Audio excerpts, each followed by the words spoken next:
आपके साथ मैं हूं रचना बंसल। हाथरस से जुड़ा पल पल का अपडेट आप तक पहुंचाने। उस बीच बड़ी खबर हाथरस केस से जुड़ी हुई, जिसमें उत्तर प्रदेश पुलिस को बड़ी कामयाबी हाथ लगी है। पीएफआई के 4 कार्यकर्ताओं को गिरफ्तार कर लिया है उत्तर प्रदेश पुलिस ने, जिन पर दंगा फैलाने की साजिश में शामिल होने का शक है। मथुरा से हाथरस जाते वक्त इन चारों की गिरफ्तारी पुलिस के जरिए हुई है। दिल्ली नंबर की कार से चारों जा रहे थे, उसी वक्त चेकिंग के दौरान इन्हें पकड़ा गया और फिर इनकी गिरफ्तारी हुई। इन चारों के पास से लैपटॉप और संदिग्ध साहित्य बरामद हुआ है।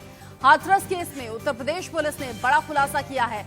जांच एजेंसियों के हाथ कई ऐसे सबूत लगे हैं जिससे मालूम पड़ता है कि उत्तर प्रदेश में जातीय दंगे फैलाने की कोशिश हो रही थी और इसके पीछे पीएफआई का हाथ है। ऐसे में पीएफआई के 4 कार्यकर्ताओं को यूपी पुलिस ने धर दबोचा। अब इन्हें गिरफ्तार करने के बाद इनसे पूछताछ उत्तर प्रदेश पुलिस के जरिए होगी और ये जानने समझने की कोशिश होगी कि आखिर किस मंशा से, किन इरादों से ये प्लानिंग चल रही थी और कैसे जातीय हिंसा भड़काने और फैलाने की कोशिश इनके जरिए हो रही थी। और हाथरस कांड में पीएफआई साजिश सामने आने के बाद यूपी के मंत्री मोहसिन रजा ने पीएफआई पर बैन लगाने की मांग कर दी है। इस मुद्दे पर कांग्रेस का क्या कुछ कहना है, आप सुनिए। संगठन जो काम कर रही है आतंक के लिए, इसकी फंडिंग विदेशों से हो रही है, ये खतरनाक एक संगठन है और उसको कुछ हमारे उत्तर प्रदेश और देश के जो राजनीतिक दल हैं वो तुष्टीकरण की राजनीति के चलते उसको संरक्षण देते हैं। तो ऐसी संस्थाओं को संरक्षण जो लोग देते हैं ये वही लोग दोषी हैं साथ में इसके, क्योंकि जिस तरह से पीएफआई में आतंकी संगठन के लोग हैं और अगर इनको कोई हमारे राजनीतिक दल संरक्षण दे रहे हैं तो वो भी उसमें शामिल हैं देश के अंदर आतंक फैलाने में। और ये आज साफ हो गया कि हाथरस कांड की आड़ में जातिगत दंगे कराने का बहुत बड़ी एक साजिश थी, जिसका खुलासा हमारी सुरक्षा एजेंसियों ने कर दिया है। के साथ न्याय नहीं कर पाई सरकार, उसको जलाने का काम किया गया, उसके साथ हत्या और बलात्कार किया गया। इस घटना को दबाने के लिए फिर से वही राग अलापा जा रहा है, तरह तरह के हथकंडे अपनाए जा रहे हैं। लेकिन प्रदेश की जनता भारतीय जनता पार्टी के स्क्रिप्ट को समझ चुकी है, जान चुकी है। बेहतर होगा भारतीय जनता पार्टी ये सब करने के बजाय क्षमा याचना कर ले।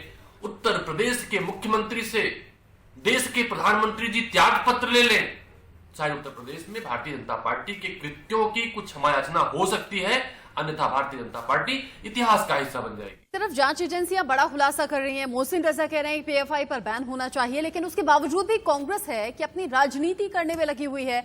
और इसी बीच विजय मिश्रा ज्यादा अपडेट के साथ जुड़ गए हैं। पीएफआई कनेक्शन आखिर हाथरस के पीछे क्या है और क्या इन 4 कार्यकर्ताओं से पूछताछ में हासिल हुआ है? विजय, मुझे बताइएगा, इन 4 पीएफआई कार्यकर्ताओं से पूछताछ में क्या कुछ ऐसे क्लू मिले हैं जो हाथरस से कनेक्ट हो सके?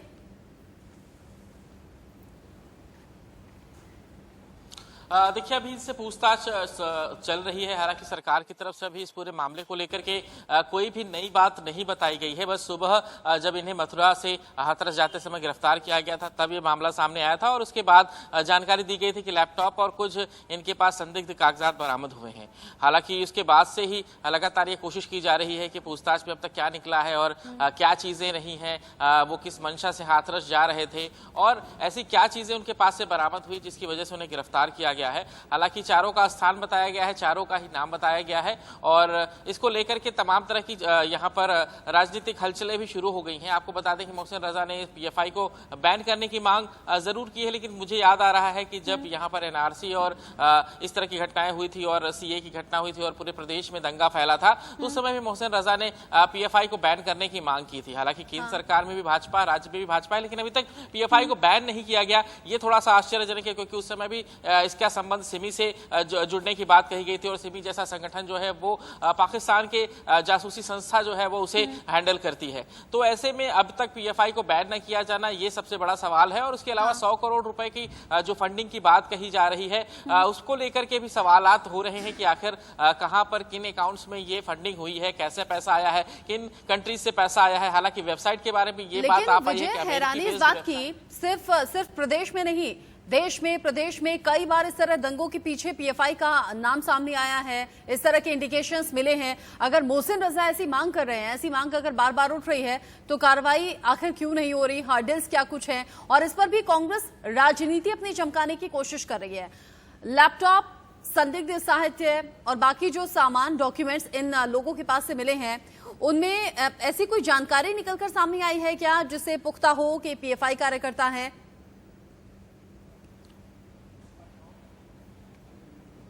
देखिए, यही सबसे बड़ी बात है कि अगर इस पूरे मामले पर 4 लोगों की गिरफ्तारी हुई थी तो कम से कम इस पर एक प्रेस कॉन्फ्रेंस जरूर सरकार की तरफ से होना चाहिए था यहाँ पर, और उसी का इंतजार किया जा रहा था कि इस पर एक ऑफिशियल सरकार के प्रवक्ता के जरिए से एक प्रेस कॉन्फ्रेंस जरूर होगी। लेकिन आज पूरा दिन बीत गया और प्रेस कॉन्फ्रेंस नहीं हुई, तो जाहिर सी बात है कि यहाँ पर कुछ गहन पूछताछ अभी भी सरकार की तरफ से शायद की जा रही है और जानकारी यहाँ पर सभी लेना चाह रहे हैं कि आखिर जो पीएफआई संगठन है उससे किस तरह का जुड़ाव है और पीएफआई इसमें कितना इन्वॉल्व है, किस तरह के लोग इसके साथ जुड़े हुए हैं, पैसे जो हैं वो किस कंट्री से आए हैं और उन पैसों का इस्तेमाल ये किस तरह से करना चाह रहे थे। इन तमाम सवालों के जवाब जो हैं अभी मिलने बाकी हैं। हालांकि पीएफआई के बैन की मांग उस समय भी उठी थी जब एनआरसी और सीए को लेकर के यहाँ पर दंगा भड़का था और इन्हीं के मंत्री मोहसिन रजा के जरिए से इस पर बैन की बात कही गई थी और तब से लेकर के अब तक करीब 6 से 8 माह के ऊपर का वक्त जो है वो गुजर गया है, लेकिन अब तक इस पर बैन न किया जाना ये भी थोड़ा आश्चर्यजनक है। एक बार फिर से पीएफआई का नाम सामने आया है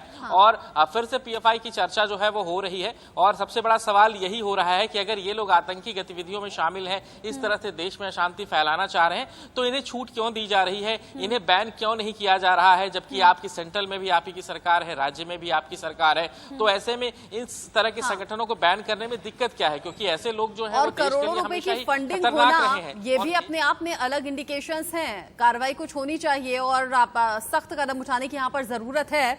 विजय, आप रहिएगा हमारे साथ, लेकिन साथ ही साथ अपने दर्शकों को बता दें, लगातार टीवी स्क्रीन के माध्यम से हम आप तक वो खास जानकारी पहुंचा रहे हैं हाथरस मामले में अब तक क्या कुछ हुआ और लगातार सोशल साइट्स पर कैसे लोगों को भ्रमित करने की कोशिश हो रही थी। लेकिन इस बीच बड़ी खबर हाथरस केस से जुड़ी हुई जिसमें ईडी एफआईआर दर्ज कर सकती है, ये फिलहाल सूत्रों के हवाले से खबर है। विदेश से जो फंडिंग हुई है इस मामले में उसको लेकर ईडी एफआईआर करने की तैयारी में है और ईडी के जरिए अब ये जांचा जाएगा, समझा जाएगा कि मनी लॉन्ड्रिंग कैसे और किन किन लोगों के जरिए हुई, कैसे करोड़ों रुपए की फंडिंग हुई। इस प्रदर्शन के पीछे अवैध फंडिंग का शक भी लगातार गहरा रहा है। जांच एजेंसियां लगातार जांच में जुटी हुई हैं, लेकिन इन जांच में कौन कौन से अकाउंट्स हैं जहां से पैसा ट्रांसफर हुआ, कौन कौन सी वो एजेंसी है जिनके जरिए पैसे की फंडिंग हुई, ये लगातार बड़ा सवाल बना हुआ है।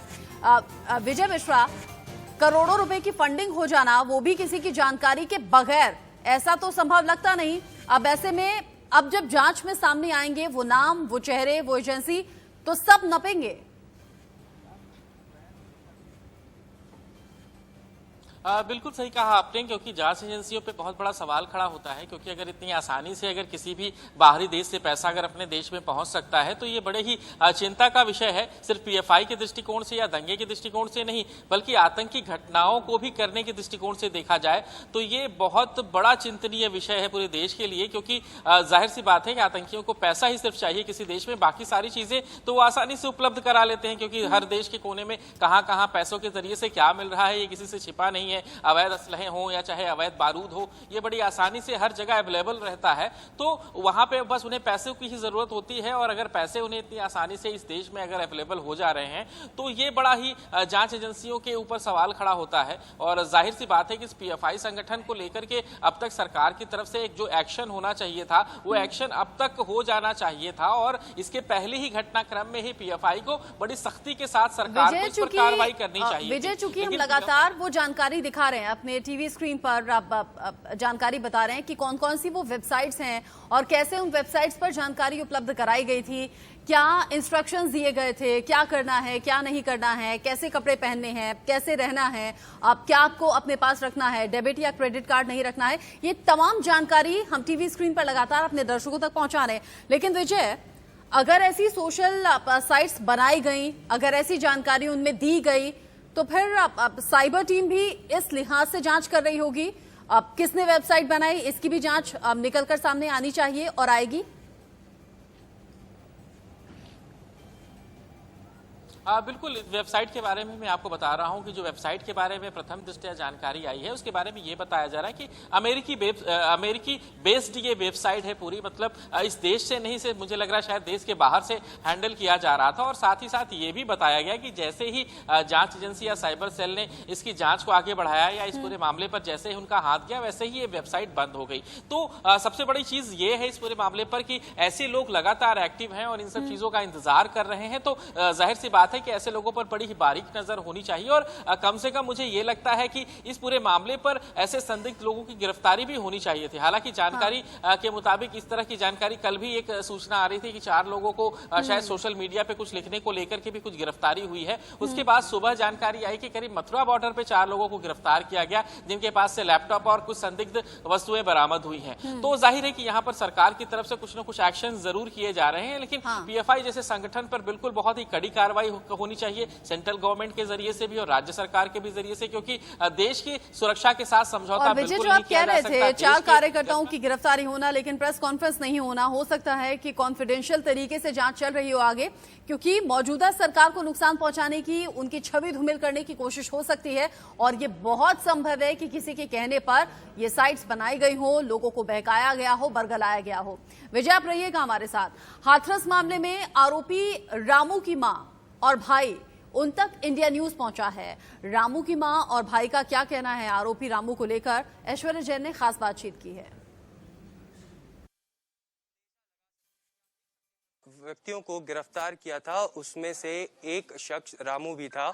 और कल जब हमने रामू के फैक्ट्री ओनर से बात करी थी तो उसका कहना था कि 14 और 15 सितंबर में जब वारदात हुई थी तो वो कोल्ड स्टोरेज में वहां पर काम कर रहा था। रामू की मां मेरे साथ इस वक्त मौजूद है, उनसे जानने की कोशिश करेंगे कि क्या जो क्लेम्स फैक्ट्री ओनर कर रहे हैं वो सही थे। आप सबसे पहले तो ये बताइए कि 14 और 15 सितंबर को जब ये वारदात हुई तो रामू कहाँ था आपके? वो चिलर पे हो 7 बजे गो यहाँ पे और 12 बजे घर लौट के आए। शाम को 8 बजे गो, फिर रात को 12 बजे आए। वो दोनों शिफ्ट चलती है, मतलब तो ता बखर तक गांव में हो, माँ हो चिलर पे और गांव में हटना हो। भाई मालूम ना है कि ये घटना कब भई है, आए के बाद तो मालूम पड़ी है, बताइए लोगों ने, और यहाँ नहीं था। तो जिस तरीके से ये बताया गया कि एफआईआर हुई, उसके 8 दिन के बाद इसका नाम उसमें जोड़ा गया, ये पूरी प्रक्रिया क्या थी आप बताएं? अब जाने बिन्ने क्यों जोड़ो, पुलिस में जब पकड़ ले गई, थाने में राखो 4-5 दिन, फिर दोषी हो तो मई चुनाव पकड़ लो है, फिर छोड़ो चुनाव। अब वो छोड़ दो, जब बाद में जो नाम आए, बाद में फिर जब पकड़े। तो आरोपी रामू की मां को आपने सुना, ऐश्वर्या जैन उनके साथ में मौजूद थे और ऐश्वर्या इस वक्त लाइव हमारे साथ जुड़ गए हैं। ऐश्वर्या, आप उस गांव में मौजूद हैं जहां ये घटना हुई, आप गांव वालों से मिले भी, आपने आरोपी की मां और भाई से बातचीत भी की है, सबके अलग अलग तर्क हैं, अलग अलग बातें हैं। आपने वहां रहकर क्या कुछ महसूस किया और अब जांच किस दिशा में आगे बढ़ रही है? देखिए, इंडिया न्यूज सबसे पहले अपने दर्शकों को ये बता दे कि हम सिर्फ और सिर्फ एक इन्वेस्टिगेटिव जर्नलिज्म करने के लिए दोनों पक्ष रख रहे हैं और दोनों पक्षों के परिवारजनों से भी बातचीत कर रहे हैं। आज हमने सबसे पहले परिवार, जो पीड़ित परिवारजन थे, उनसे भी बातचीत करी और यहाँ पर जो आरोपी परिवार हैं उनके भी घर वालों से बातचीत करी। अभी मेरी कुछ ही देर पहले लवकुश, जो एक और आरोपी है, उनकी भी माँ से बातचीत हुई है। उनका भी यही कहना है कि 14 और 15 तारीख को उनका बेटा उनके साथ खेत में था, वारदात के वक्त में मौजूद नहीं था। उनका ये कहना है कि सीबीआई जांच कराइए, नार्को टेस्ट कराइए, हम पूरा वेलकम कर रहे हैं इस पूरी इन्वेस्टिगेशन के लिए। अगर मेरा बेटा फिर भी दोषी निकलता है इन सभी जांचों के बाद और इन सभी एजेंसीज की इन्वेस्टिगेशन के बाद, तो मैं खुद उसको फांसी दूंगी। और मैं ये भी कह रही हूँ कि अगर दोषी निकलता है तो उसको बीच चौराहे पे गोली मार दी जाए। ये कुछ वर्जन्स हैं जो लगातार एक्यूज की फैमिली कह रही है। देखना होगा कि एसआईटी की जांच में और सीबीआई की जांच अगर बाद में होती है तो उसमें क्या सच्चाई निकल के आती है और क्या दूध का दूध और पानी का पानी होता है। लेकिन ये सभी जांच के विषय है। एक और जो बड़ी जानकारी आईटीवी नेटवर्क के हाथ थोड़ी देर पहले लगी है कि एसआईटी अपनी आज 5वीं विजिट जो करके गई है गांव के अंदर, वो आज अपनी फाइनल रिपोर्ट उत्तर प्रदेश सरकार को सबमिट करने वाली है। और उस फाइनल रिपोर्ट से पहले उस रिपोर्ट की कुछ बातें हमें जानकारी हाथ लगी है, जिसमें एक चीज बताई गई है कि पिछले 1 सालों के दौरान एक्यूज की फैमिली से संदीप और विक्टिम की जो भाई हैं उनसे लगभग 100 से ज्यादा सीडीआर डिटेल्स निकली हैं, यानी 100 से ज्यादा बार कॉल रिकॉर्डिंग्स और कॉल डिटेल्स आपस में इन दोनों की बात हुई है। तो जब इतनी ज्यादा बात होती थी दोनों के बीच में, तो कौन इस वारदात को अंजाम दे सकता है, ये सब जांच का विषय है जो हम लोग अभी अपने दर्शकों के सामने रखना चाहते हैं। ऐश्वर्या खास जानकारी दे रही है एसआईटी। अब ऐश्वर्या बता रहे हैं कि जो एसआईटी की टीम है वो आज उत्तर प्रदेश सरकार को अपनी रिपोर्ट सौंपेगी और ये फाइनल रिपोर्ट होगी जिसमें ये कहा जा रहा है कि आरोपी और पीड़ित पक्ष दोनों में ही करीब 100 से ज्यादा बार बातचीत हुई है पिछले 1 साल में।